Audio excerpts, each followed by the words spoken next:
ইলিশ নিয়ে বন্দরে ফিরছে শতাধিক ট্রলার। সরবরাহ কম থাকায় ইলিশের দামও বেশি। আকার ভেদে প্রতি কেজি বিক্রি হচ্ছে 700 থেকে 2700 টাকায়। এ নিয়ে আরও জানাতে পটুয়াখালীর মৎস্য বন্দর আলীপুর থেকে যুক্ত হয়েছেন জসিম পারভেজ। জসিম, কেমন দেখছেন মাছের বেচাকেনা? দাম বেশি হওয়ায় ক্রেতা বিক্রেতাদের মধ্যে কোনো প্রভাব পড়েছে কিনা?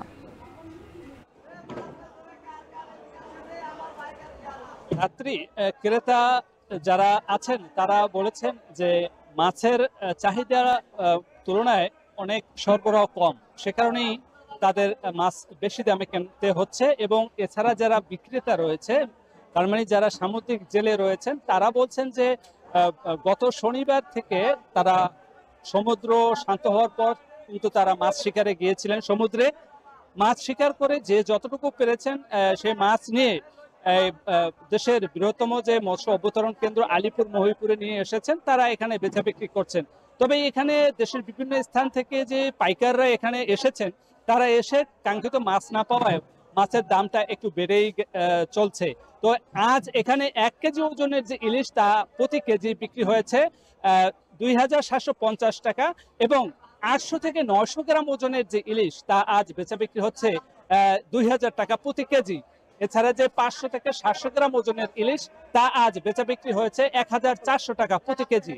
এছাড়া যে 400 গ্রাম ওজনের যে ইলিশ রয়েছে, তা আজ বেচা বিক্রি হচ্ছে প্রতি কেজি 700 থেকে 800 টাকা। এছাড়া যে অন্য যে পোয়া, লইট্টা এবং গাগরা, রূপচাঁদা মাছ, সেগুলো বিক্রি হচ্ছে দাম বেশি দরে। পোয়া বিক্রি হচ্ছে 300 থেকে 350 টাকা প্রতি কেজি।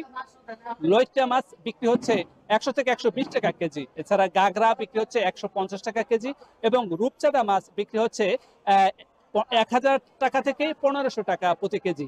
তবে এখানকার যে জেলেরা রয়েছে, তারা বলছেন যে আর 2-1 দিন পরে যখন সমুদ্র থেকে জেলেরা আসবেন মাছ নিয়ে, সে মাছগুলো এখানে সরবরাহ বাড়লে দামটাও কিছুটা কমবে, এমনটি প্রত্যাশা করছেন জেলেরা।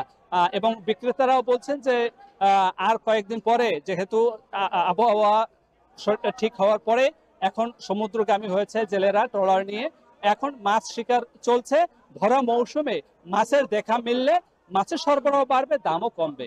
এই ছিল আমার কাছে সবশেষ। জসিম পারভেজ যুক্ত ছিলেন আমাদের সঙ্গে, জানাচ্ছিলেন মাছ পাচারের খবর। শেরপুরে এবছর পাটে